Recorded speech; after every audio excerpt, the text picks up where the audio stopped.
देखिए जी, मेरी बात आपने कही कि मैं ब्राह्मणों को पूजा पाठ करवाना मेरा काम है। हालांकि मैं कर्मकांडी ब्राह्मण नहीं हूँ। मैं अपने गोत्र से, अपने वर्ण से, जिस तरह से भी है, मैं ब्राह्मण कैटेगरी में आता हूँ। तो ब्राह्मण होने के नाते मैंने थोड़ा बहुत भी रामायण को पढ़ा है, वेदों को पढ़ा है, थोड़ा सा महापुराण पढ़ी है, पद्म पुराण पढ़ी है, मार्कंडेय पुराण पढ़ी है, दुर्गा सप्तशती पढ़ी है। मैंने उसमें कहीं भी ये नहीं देखा कि लोगों को मार के आपकी पूजा सफल होगी। क्या हमारे प्रभु खुश हो जाएंगे? 5 लोगों की आप जान लेकर उसके बाद कहते हो जी मैंने तो पूजा करी, क्या प्रभु खुश हो जाएंगे? कैसे खुश हो जाएंगे? क्या प्रभु बलि मांगते हैं? नहीं मांगते। ना मैंने महाभारत में पढ़ा, ना मैंने रामायण में पढ़ा, ना मैंने पद्म पुराण में पढ़ा। मैं तो साफ कहता हूँ। तो इसलिए जब मैं जानता हूँ तो इसी चीज़ की मैं खिलाफत करता हूँ। क्यों इस तरह के मुद्दे उठाए जाते हैं? क्या हमारे जो है मैं आपसे सीधी सी बात करता हूँ, क्या उस मस्जिद के नीचे जो बात करी जा रही है कि आज वो जो है अजमेर शरीफ दरगाह के नीचे शिवलिंग है, क्या आपकी पूजा वहीं जाके सफल होगी? क्या ये हमारा अप्पा गंगाधर राव द्वारा बनाया गया जो है गौरी शंकर मंदिर, क्या हमारी यहाँ पूजा सफल नहीं होगी? क्या बैद्यनाथ धाम में जाके हमारी पूजा सफल नहीं होगी? क्या केदारनाथ धाम में जाके हमारी पूजा सफल नहीं होगी? क्या ज्योतिर्लिंगों पे जाके हमारी पूजा सफल नहीं होगी? 12 ज्योतिर्लिंग हमारे हैं, उन 12 ज्योतिर्लिंग में 12 ज्योतिर्लिंग में हमारी पूजा सफल नहीं होगी। हमारी पूजा भगवान तभी एक्सेप्ट करेंगे जब पहले मस्जिद का ढांचा तोड़ा जाएगा और उसके नीचे से जो शिवलिंग निकलेगा उस पर मंदिर बनेगा, तब हमारे महादेव खुश होंगे। हैं, बहुत बढ़िया बात है भाई साहब। अगर आपका ऐसा सोचना है तो फिर आप इसके सोचने से सबसे पहले तो हमारे अब कैलाश मानसरोवर को मुक्त कराओ। नमस्कार, आप देख रहे हैं DS4 और मैं हूं आपके साथ विनायक कुमार। देखिए, प्लेसेस ऑफ वर्शिप को लेकर लगातार जो इस तरह से विवाद चल रहा था, जो इस तरह लगातार संभल के घटनाएं सामने आई, अब उसके बाद से सुप्रीम कोर्ट ने संज्ञान ले लिया। संज्ञान लेने के बाद साफ तौर पे सुप्रीम कोर्ट ने आदेश दिया है कि जब तक कि ऐसे मामलों में साफ तौर पर ये केस सॉल्व नहीं हो जाते तब तक दूसरा कोई मामला दर्ज नहीं होगा। अब इस चीज को लेकर इस वक्त हमारे साथ बीबी शर्मा जी हैं, इनसे जुड़ेंगे, बातचीत करेंगे। सर जी, क्या कहेंगे सुप्रीम कोर्ट के इस फैसले पर? प्रशंसा करूंगा साहब, बहुत अच्छी बात कही आज उन्होंने, बहुत अच्छा लगता था। हालांकि हमें ऐसी उम्मीद नहीं थी कि ऐसा कुछ आएगा, लेकिन उन्होंने न्यायमूर्ति साहब ने जो संजीव खन्ना साहब ने ऑर्डर आज पारित करा है, बहुत अच्छा लगा है। अच्छी बात है, देश में संविधान है और शांति का वातावरण बनाए रखने के लिए बहुत जरूरी था कि किसी भी किस्म की अब नई कोई एप्लीकेशन जो है दायर नहीं होगी, कोई उसमें एड ऑन नहीं होगा, और जो है उन पर अभी रोक लगा दी जाएगी जैसा जो है, जब तक इसकी पूरी व्याख्या नहीं हो जाती। अच्छी बात है। लगातार रोज मंदिर मस्जिद के नाम पर हिंदू मुस्लिम करा जा रहा है, हिंदू मुस्लिम करा जा रहा है। देश को ले जाना चाहिए प्रगति की ओर, ले जा रहे हैं अवनति की ओर, सीधी सी बात है। तो उन सब चीजों पर रोक लगेगी, तारीफ करता हूँ मैं। संभल में इतनी बड़ी घटना हुई, पुलिस कहती है कि एक धर्म के लोग जो है वो आरोपी है और दूसरे धर्म के लोग जो है वो कहते हैं कि पुलिस आरोपी है। इस बीच में कुछ समझ नहीं आया, अभी तक आएगा भी नहीं आपको समझ। जब तक इसकी निष्पक्ष जांच नहीं होगी किसी को कोई समझ नहीं आएगा। जो हुआ, किसने करा, कैसे करवाया, क्या नहीं करवाया, जो हकीकत है कि जो अभियुक्त होंगे उनके ऊपर पर्दा डाल दिया जाएगा, और इसी तरह से तमाम अटकलें ही जन्म लेती रहेंगी, क्योंकि मामला जो है मुस्लिमों से जुड़ा हुआ है। और सरकार आपको जानते हैं कि किस किस्म की सरकार है। इसी सरकार में शामिल जो है गिरिराज सिंह किस तरह के बयान देते हैं, अगर एक मुसलमान तुम्हें तो एक थप्पड़ मारे तो बदले में 100 थप्पड़ मारो। किस तरह से हिंदू मुस्लिम करा जाता है, तो सरकार उनके बचाव में ही उतरती है हमेशा, कभी उनके विरोध में तो उतरता हुआ देखा नहीं कि उन्होंने गलत दिया बयान, गलत होना चाहिए। तो आपको इसी तरह से जिसकी भी गलती है, पुलिस की, प्रशासन की गलती, उसकी गलती कभी नहीं मानी जाएगी। दोषी अल्टीमेटली उन्हें ठहराया जाएगा, और ये प्रक्रिया शुरू हो चुकी है। वहाँ के सांसद जो है, संभल के सांसद जी बर्क साहब के पास, उनके एक नया बनते हुए मकान के ऊपर नोटिस चिपका दिया गया है कि ये नक्शे के अनुसार नहीं बन रहा है। बुलडोजर की कार्रवाई शुरू कर दी है और काफ़ी तमाम प्रॉपर्टीज़ पे जो है लगा दिया गया है कि इनके नक्शे लाओ, या इनमें ऐसा था, इनमें अवैध है, या वो अवैध है। जो कि मैंने पहले भी कहा था कि सिर्फ जो सुप्रीम कोर्ट की पिछली गाइडलाइन का जो है कि 15 दिन का नोटिस देना जरूरी है, तो 15 दिन का उन्होंने इंतजार करा है। 15 दिन का इंतजार करने के बाद अब जो उन पर शुरुआत करनी शुरू कर दी है। देखिए, एक बात बताइए, एक तरफ जो है संभल में इतनी बड़ी घटना होती है, उसको लेकर सुप्रीम कोर्ट संज्ञान लेता है, रोक लगा देता है, लेकिन क्या अब ये भी सवाल उठता है कि जिन 5 लोगों की मौत हुई उनको अब इंसाफ मिलेगा? उनको क्यों इंसाफ मिलेगा? क्यों इंसाफ मिलेगा उनको? वो 5 मरने वाले मुस्लिम हैं। आपको ये बात याद रखनी चाहिए। इसमें जो है मुस्लिम को इंसाफ नहीं मिल सकता। बता दीजिए। 1.5 साल से आज मैं फिर सुबह पढ़ रहा था एक वो पुरानी, आपको दोबारा से याद दिलाता हूँ, मुजफ्फरनगर की घटना। मेरठ से आगे जो मुजफ्फरनगर है, तृप्त त्यागी, आपको याद होगा, तृप्त त्यागी ने अपने स्कूल में एक छोटे बच्चे को जो दूसरे बच्चों से थप्पड़ पड़वाए थे। याद है आपको घटना? जब ये मामला बड़ा तूल पकड़ा था कि बच्चे को उसने कहा कि ये मुसलमान है, मारो इसको थप्पड़, बाकी बच्चों से थप्पड़ पड़ गए। मामला बड़ा गूंजा, सोशल मीडिया पे उछला। सुप्रीम कोर्ट ने बाकायदा मौखिक टिप्पणी करी कि इनके साथ गलत हुआ, इस लेडी के ऊपर FIR होनी चाहिए। कोई FIR हो गई, लेकिन क्या वो एक दिन भी जेल के शिक्षकों के पीछे रही? वो आज भी अपनी नौकरी कर रही है, आज भी अपना स्कूल चला रही है। तो क्या उसमें कोई इंसाफ मिला आपको? नहीं मिला ना। इंसाफ का एंगल आपको कहीं नहीं मिलेगा। सेम घटना शबाना सिद्दीकी नाम की एक टीचर ने करी थी शिमला में। वहाँ इमीडिएट उसके ऊपर रातों रात एक्शन हो गया था, रात को उसे उठा के जेल में डाल दिया गया था। तो क्या आप उम्मीद रखते हैं कि वो मिलेगा? नासिर जुनैद के हत्यारे जो हैं, क्या आज उनको सजा मिल चुकी है? नहीं मिली। जिन्हें जला के मारा गया गौरक्षा के नाम, आर्यन मिश्रा के हत्यारों को क्या सजा मिल चुकी है? वो तो हिंदू था, लेकिन उसे कहा क्या गया था कि तस्कर है, गौ तस्कर समझ के हमने इसे गोली मार दी, हमें लगा ये मुस्लिम है। तो क्या उन्हें मिल गई? नहीं मिली। तो कौन से आप बता दीजिए कि कहाँ किसको न्याय मिलता है। जहाँ आपको नजर आ जाएगा कि मामले साहब ने मुस्लिम पक्ष है, तो उसके बाद आप न्याय की उम्मीद भूल जाइए। संविधान की किताब को जो है प्रधानमंत्री साफ तौर पे सर से लगाते हैं और यह देश संविधान से भी चल रहा है, तो ऐसे में क्या लगता नहीं है आपको कि जिन लोगों की मौत हुई है या जिनके मौत के ऊपर राजनीति हो रही है उन लोगों को इंसाफ मिलेगा?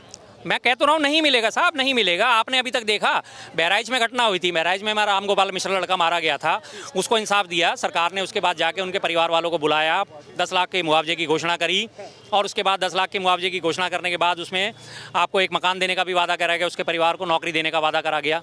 लेकिन क्या वो अब उसके बाद ये सेम चीज़ आपने रिपीट होती देखी संभल में? यहाँ भी तो 5 लोग मारे ही गए हैं ना। घटना उसी किस्म की थी, जैसी वहाँ थी वैसी यहाँ है। वहाँ भी भीड़ बेकाबू हुई थी, यहाँ भी भीड़ बेकाबू हुई, वहाँ भी गोलियाँ चली, यहाँ भी गोलियाँ चली, वहाँ भी पथराव हुआ, यहाँ भी पथराव हुआ। दोनों घटनाओं में से समानता है ना। लेकिन वहाँ मरने वाला हिंदू था तो उसे 10 लाख का मुआवजा मिल गया। यहाँ मरने वाले 5 मुस्लिम हैं, इन्हें के लिए 5 रुपया भी मिला क्या? अभी तक नहीं मिला, नहीं मिला सरकार की तौर से। घोषणा तो जब देंगे तो ही वो घोषणा करेंगे ना, देने का कोई मन ही नहीं है, तो फिर आप उम्मीद रख सकते हैं। सपा के नेता ने तो 5-5 लाख रुपए देने का, वो उन्होंने अपने पर्सनल अकाउंट से दिए हैं। पर्सनल अकाउंट से कोई भी किसी को गोद देते वो गिनती में नहीं आता। शासन प्रशासन के द्वारा क्या मिला, शासन प्रशासन के द्वारा क्या मिला? इलाहाबाद हाई कोर्ट के जज शेखर साहब जो है वो कहते हैं कि देश बहुसंख्यकों का देश है, बहुसंख्यकों के हिसाब से चलेगा, कठमुल्लाओं को बाहर कर देना चाहिए, ये उनके शब्द हैं। तो जाहिर सी बात है, क्या वो इंसाफ देंगे? अगर हाई कोर्ट में भी आप एप्लीकेशन लगा दोगे, क्या वो इंसाफ देंगे? उनकी नज़रों में तो 5 को 5 कठमुल्ला हैं, जाहिर सी बात है, तो उन्हें इंसाफ की तो कोई आप उम्मीद भूल जाइए। अच्छा देखिए, कभी जो है संभल की घटना हुई, उसके बाद अजमेर शरीफ का जिक्र हुआ कि उसका भी सर्वे होना चाहिए, दिल्ली के जमा मस्जिद का भी सर्वे होना चाहिए। अब सुप्रीम कोर्ट का इतना बड़ा संज्ञान सामने आया, अब इसके बाद क्या लग रहा है कि जो लोग ये बोल रहे थे सर्वे होना चाहिए, उनके कलेजे पे तो सांप लौट गई होगी? नहीं, उनके कलेजे पे सांप नहीं लौटे। वो दरअसल क्या हुआ, इस ऑर्डर के आने से पहले जो है वो एप्लीकेशनें दायर कर चुके हैं। अब सुप्रीम कोर्ट ने जो रोक लगाई है वो आगे फर्दर किसी भी एप्लीकेशन को एक्सेप्ट नहीं करा जाएगा। एक्सेप्ट हो जाएगी तो उसे रजिस्टर्ड नहीं करा जाएगा, रजिस्टर्ड होने के बाद ही उस पर सुनवाई शुरू होती है।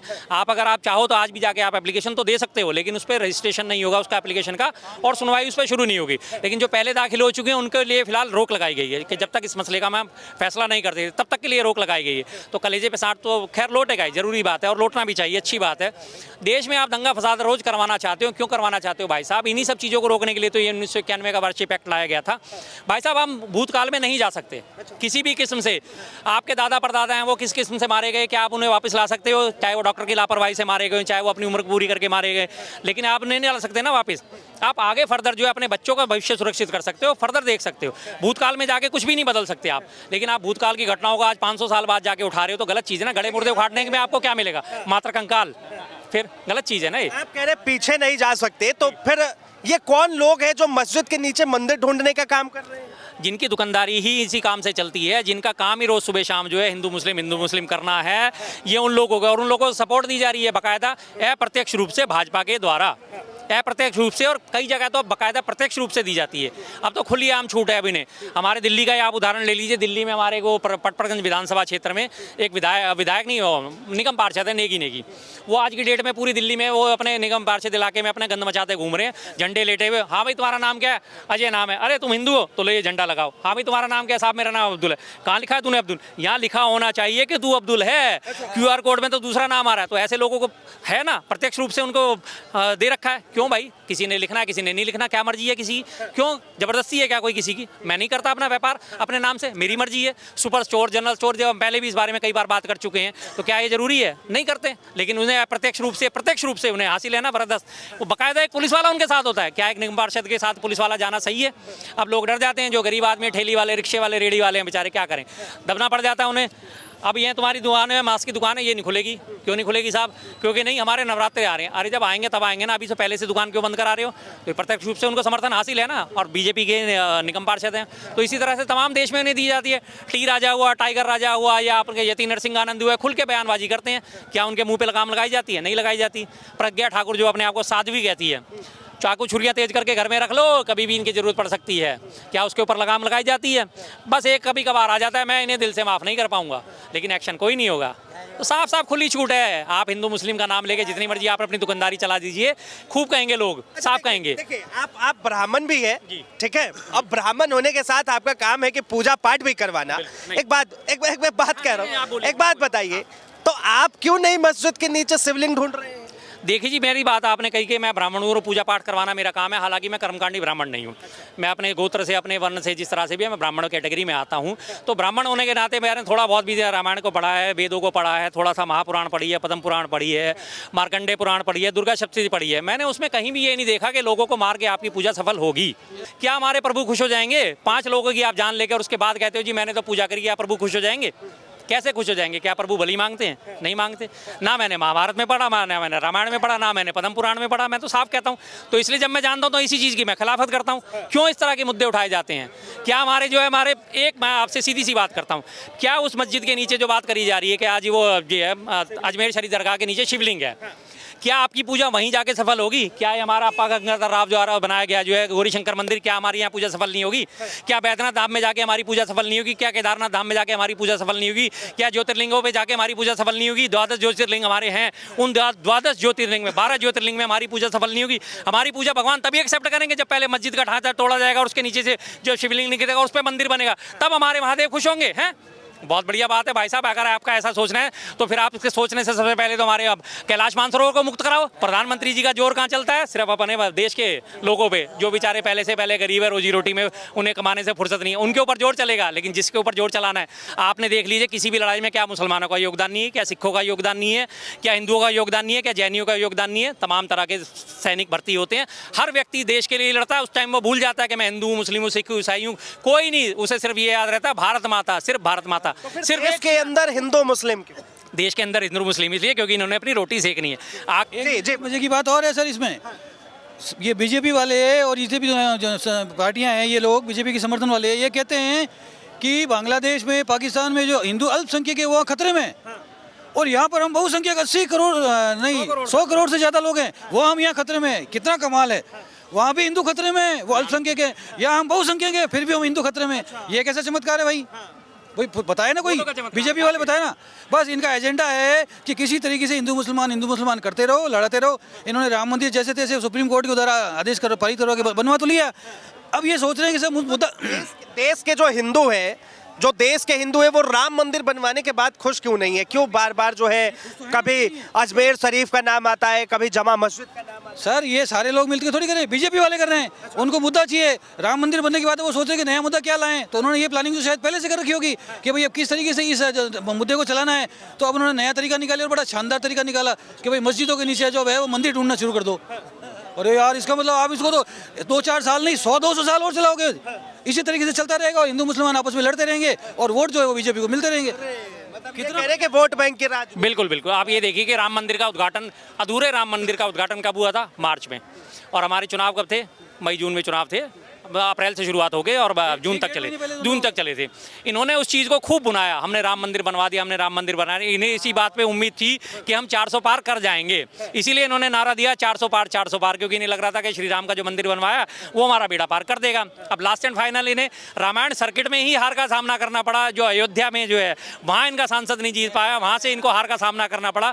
तमाम अयोध्या सर्किट में इनको हार का सामना करना, रामायण सर्किट जिसे कहा था 7 सीटें उसमें आती हैं और 7 की 7 पे इनको हार का मुंह देखना पड़ा। और सीटें कितनी इन्हें मिली? इतना बड़ा मुद्दा करने के बावजूद भी 240 सीट।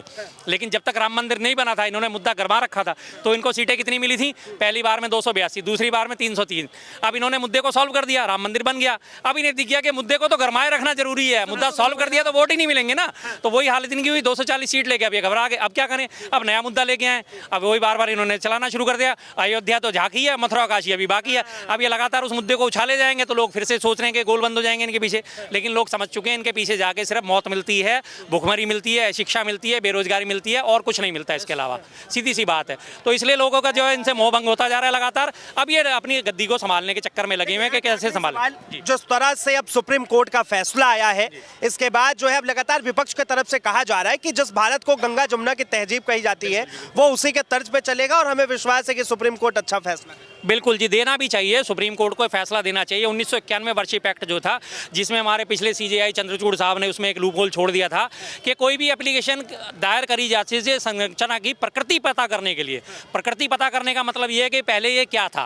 अल्टीमेटली तो आपकी दाखिल तो हो ही गई ना, आप कह रहे हो कि जी इसके नीचे तो मस्जिद के नीचे मंदिर था, आपने एप्लीकेशन दायर कर दी, वो एक्सेप्ट हो गई। उन्होंने उसमें लूप होल छोड़ दिया था, जबकि 91 वर्षीय एक्ट में साफ साफ कहा गया था कि सिर्फ एक राम मंदिर को छोड़ के, क्योंकि ये मसला अंग्रेजों के ज़माने से चला आ रहा था, आज़ादी के पहले से चला आ रहा था।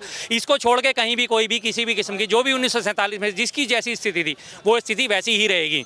और ये वर्षीय एक्ट में साफ साफ अनुच्छेद 3 और 4 में प्रावधान दिया गया है उसमें, लेकिन उसका इन्होंने उल्लंघन करते हुए जो उन्होंने व्याख्या कर दी सीजेआई चंद्रचूड़ साहब ने, जिनकी मैं पहले बहुत इज्जत करता था, जो लूप होल के चले गए, जिसका नतीजा आज दिख रहा है कि अजमेर में भी दाखिल हो रही है, जामा मस्जिद के लिए भी दाखिल हो रही है, लाल किले के लिए भी दाखिल हो रही है, कुतुब मीनार के लिए भी दाखिल हो रही है, और अटोला मस्जिद के लिए भी, अटाला मस्जिद के लिए, जगह जगह भी एप्लीकेशनें दाखिल हो रही हैं, जो जाते जाते वो देश को इतना बड़ा जख्म दे गए। आज मैं जितनी उनकी इज्जत करता था सारी इज्जत उनकी खत्म। चलिए, बहुत बहुत धन्यवाद तमाम जानकारी के लिए। तो साफ तौर पे सुप्रीम कोर्ट के फैसले के बाद अब लगातार सवाल यही कि अब जो है ना ही तो कोई नया पिटीशन दाखिल होगा और ना ही तो अब कोई नया पिटीशन लेकर किसी के लिए रजिस्ट्रेशन करवाने जाएगा। साफ तौर पे अब सुप्रीम कोर्ट की तरफ से मना कर दिया गया है। वर्शिप एक्ट के लिए लगातार जिस तरह से कहा जाता है, विपक्ष लगातार कह रहा है कि जिस भारत को गंगा जमुना की तहजीब कही जाती है वो भारत उसे हिसाब से चलेगी। बहरहाल इस चीज को लेकर आप क्या सोचते हैं, अपनी राय जरूर बताएं। फिलहाल के लिए इतना ही। ऐसे ही तमाम खबरों के लिए देखते रहे DS1 न्यूज़।